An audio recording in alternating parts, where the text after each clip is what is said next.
What it do? In this video, we're going to be talking about logarithmic functions. These are often referred to as log functions, so if you see the word logarithmic, don't freak out because it's just a log function. Essentially, well, not essentially, truly, these are the inverse operations of exponential functions. So like here, we have the exponential function 2 to the something equals 4. That is an exponential function because the variable is in the exponent, just like in the last video that we talked about. A logarithmic function, like I said, it's the inverse operation, just like if we had something squared equals 9, the inverse operation such that we could solve, that's really the usefulness of logs, so that we can solve something. So like here, the inverse operation of squaring is taking the square root. The inverse operation of cubing is cube root. The inverse operation of adding is subtraction. The inverse operation of multiplication is division. So the inverse operation, the way this looks, 2 is our base, right? That's what we called it. So what we do is we say that we have a log with a base 2, that's like a subscript 2. Now we do it of the other side, so log base 2 of 4 equals x. So what that did is that got the x by itself. So yeah, I know x is going to be 2 in this case, and it's really easy for us to figure out. And I know it's going to be 4 in this next case because it's really easy to figure out. But sometimes we don't have a calculator, and it's harder to figure out what number to put right there such that this works out. So essentially what this is saying is 2 to the what power is 4. Well, x would be 2 in this case. To rewrite this one down here, we have a base of 3, so we have log base 3, so it's a subscript 3, a lower 3, of 81 equals x. Again, this looks kind of weird. People always have a little bit of trouble, but if I draw like a line like this is a ruled piece of paper, that would be the line. So that 3 kind of goes right through the line. Our base is like on the line. It's a subscript number. So log base 3 of 81, so it's saying 3 to the what power, 3 to the what power is 81. Well, that would be 4x would equal 4 in this case. So in both forms, you need to be able to go back and forth between either form, exponential and log form. This is very, very, very super incredibly important for you guys to know. If you don't know it, you're not going to do so well. The base is the base in both forms. So I call this log base b exponential with a base of b. Notice the exponent goes to the outside, and the n is just a number that it equals in exponential form. So the way that I remember this, you come up with however you want to. There's different ways for different people. But the thing that always worked for me is I would see the b and a are together in this form. In log form, they do not go together. So the b and n go together. Same way, if the b and n are together in log form, they are not together in this form. And then, like I said, the base is always the base. The base is the base, the base is the base. It's easy enough to remember. So when we are rewriting these things, so this is just rewriting exponential form, the base is 9. So base 9 to the not with 81. I don't want to put those together in the other form. So 9 to the second equals 81. Notice this is in log form because I'm taking log of something. The other form is exponential. We can go back and forth between them. But you cannot go log to log or exponential to exponential form. It just doesn't work. Here, our base is a, so base a to the b equals x. Same way going backwards, rewriting in log form, our base is 2, so I want a log with a base of 2 of 32 equals 5, so that it would be 2 to the 5th equals 32. Same way, log base is 8, so base is 8 of a equals 2. Okay, practice those. It's not terribly difficult. You just got to memorize that stuff. These are also useful when we're trying to determine the inverse. Because finding the inverse, remember we switch x and y exactly where they are. So if I switch x and y, this now becomes x equals log base 6 of y. And now I want to resolve for y. Well, there's no really other way to do this other than writing the inverse operation. So that we would have our base is 6, so 6 to the x equals y. Hey-oh, there's our inverse function. So y inverse equals 6 to the x. Likewise, over here, if I switch x and y exactly where they are in the equation, I can rewrite this such that the base is 3, so 3 to the x equals y minus 1. The last thing we would have to do there is add the 1 to the other side, so that I have y inverse equals 3 to the x plus 1. That's it. Oh, there's that plus 1. All right, determine the inverse. We're going to do a few more of these things. So notice, this is not in pure log form. What is stopping us is this 2 on the outside there. So since I am multiplying by 2, guess what we can do? We can do the inverse operation. And if we divide both sides by 2, remember we're also switching the x and y exactly where they are. So this y over here on the left is now an x, and this x over here is also a y. It's just first step you take in determining the inverse, because inverses switch the x and y. So now I'm left with x over 2 equals log base 3 of y.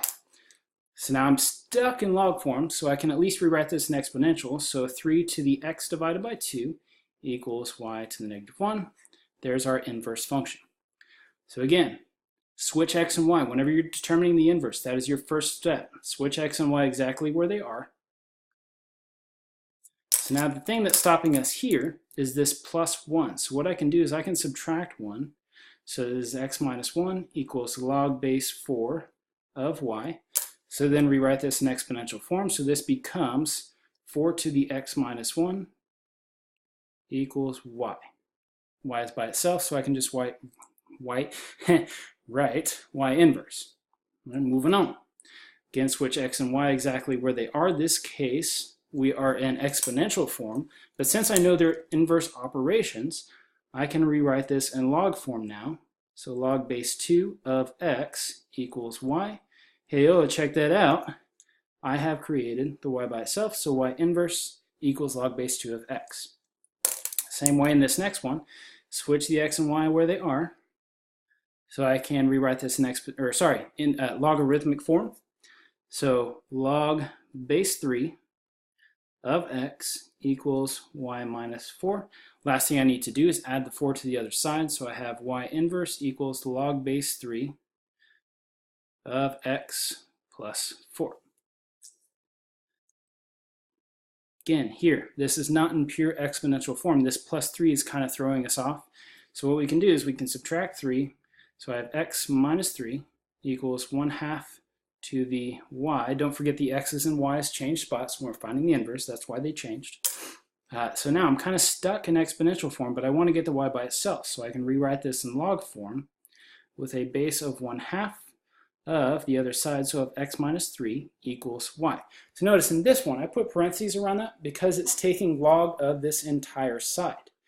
Over here, I did not put it on this one because it was taking log base 3 of the other side, which is just x, and then I'm adding 4 to that. So it's kind of like I have log base 3 of x and then plus 4. All right, next thing we're going to look at is graphing these things. I don't think we're going to be talking about bases that are less than 1, so you don't have to worry about that. Lucky you. But these are kind of a pain in the butt to graph, right? So what we can do, because I don't know how to calculate log in my head. I mean, I kind of do, but let me show you kind of what I do. I first rewrite this in exponential form, just like we've been doing all video.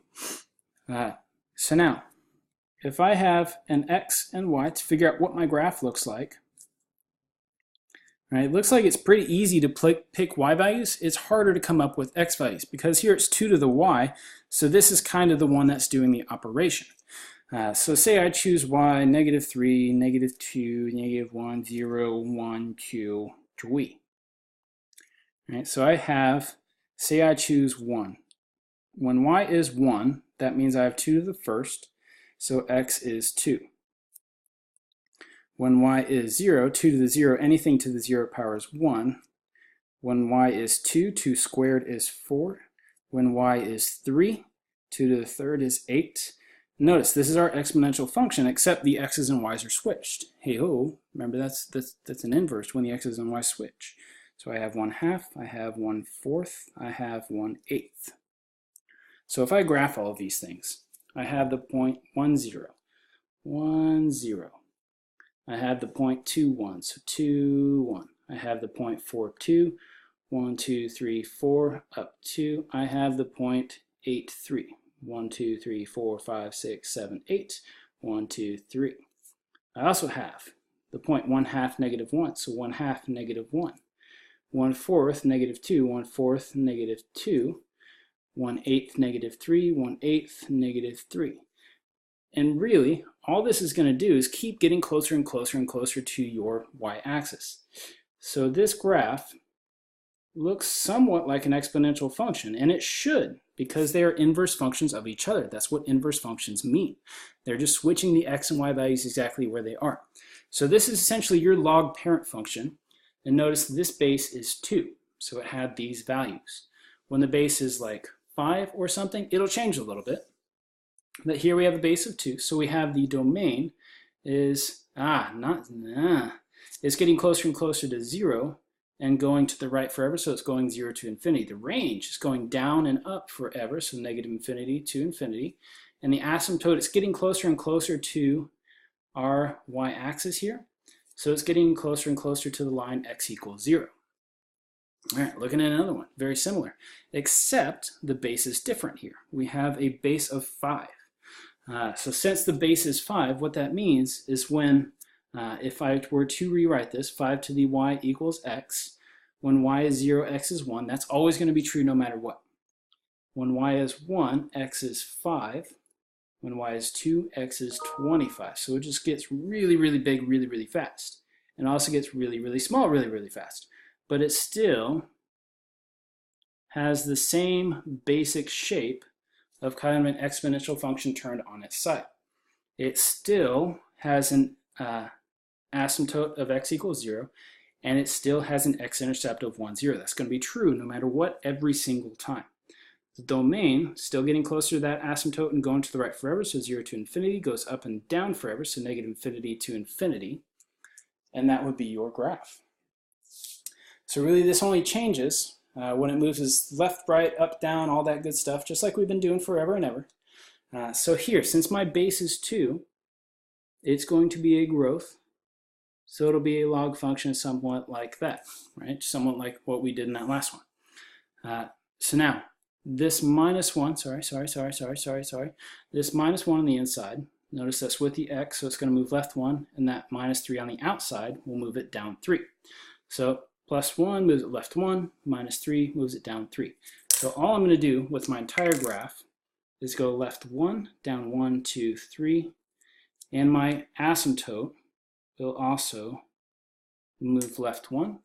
So I'm getting closer to my asymptote, and I am growing exponentially. So that my domain, since it moved left 1, is now going from negative 1 to infinity. My range is still going up and down forever from negative infinity to infinity. And the asymptote, since it moved left 1, is now at x equals negative 1. All right, got one more for you guys. Whoa! We haven't seen anything like this yet.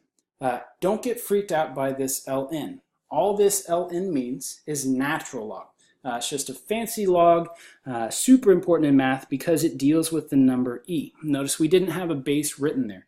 So when I don't have a base written for natural log, this is natural log. A French mathematician came up with this one. It's that's why it's kind of backwards, at least for English. But in French, this is like logarithmique naturel or something like that. So in English, though, we say natural log, well, just the way the language works.